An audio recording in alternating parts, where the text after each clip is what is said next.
What's the end game for Ron Killings? Can we? Why do they insist on using both of his names? Because they call him Killing, then they call him Truth. They're using both. It's kind of confusing. It feels like he wants to go by Ron Killings, but the announce booth just continues to call him maybe accidentally because it's been so long. Keep calling him R-Truth or just Truth. I don't know what the end game is here, because you would think getting a win over John Cena would, but that's just not going to happen. I'm honestly surprised that they were able to find a date where they could have a rematch of, because think about it, like CM Punk's probably not getting a rematch. Randy Orton's probably not getting a rematch. And yet, because of the demand of the fans and them having to re-sign Ron Killings, like him getting a rematch is pretty remarkable. That being said, he's going to lose this match, and then I don't know where he goes from there. I don't know if they try to turn him into more of a serious character that goes after Braun Breaker or Jacob Fatu and goes after one of those, the U.S. or IC title. I'm not quite sure what the end game is here. Okay, so it's Ron, R-Truth Killings, and they had to use both because you can make money off of both. And now his T-shirts are Ron Killings, and they still come all true. So either way, they're making money off of the name. Either name. That's one. Two, I think that I'm surprised this match is on SmackDown and they can find this somewhere in the PLE, because if they want to build this thing up, you can see Ron Killings going after John Cena twice, as we saw, trying to attack him.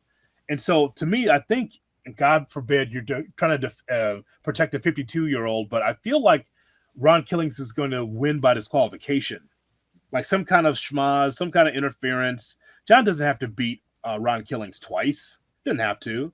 I think that you have this matchup, and then Ron Killings will have this run as taking on some of the heels, and I think it fizzles out after about 6 months. Yeah, it almost feels like this was thrown together just because of the reaction, where, to your point, Gabe, like they never planned on a rematch. It was like, well, let's try and milk something else out of this.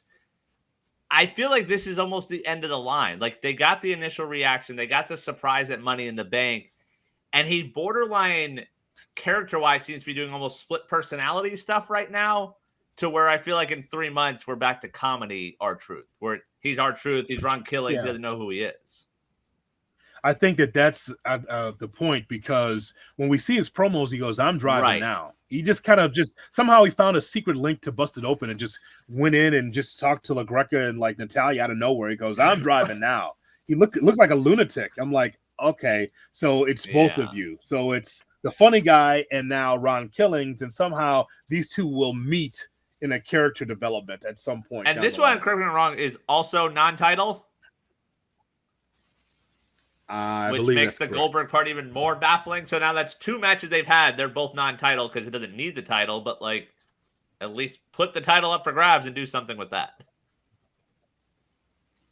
Yeah, I mean, I guess it probably does make sense to keep now hearing the logic there of keeping the R-Truth character alive, because maybe that's what he goes back to in 6 months. I mean, that's what people typically want to see. It's going to be tough, I think, and we talked about this when it initially happened, and I know you were talking about the TNA version of Ron Killings Hood. Like, I don't know if WWE fans are ready for that Ron Killings, or if they're excited that R-Truth is back and they just want to see the goofy, wacky R-Truth who comes out for, Money in the Bank, and he thinks it's a different type of match, or he shows up for, Survivor Series and he thinks it's Money in the Bank and does all the different little comedy things that R-Truth can do.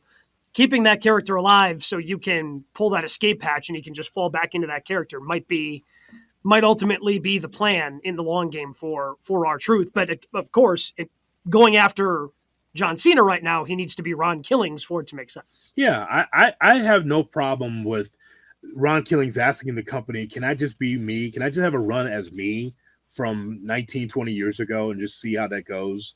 I mean, you should never be trapped in a box in entertainment.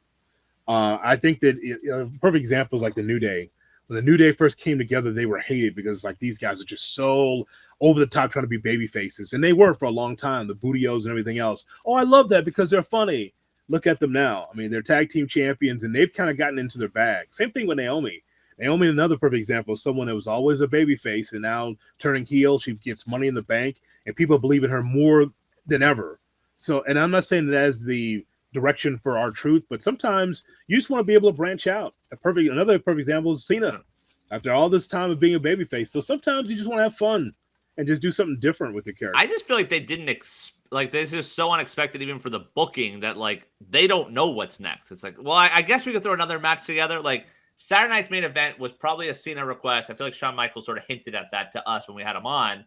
They got the request, they did their thing. Then the release happens. Like, oh, this guy's very over. We got to re-sign him. Let's do another match. Like this is just sort of out of left field for them, even at this point.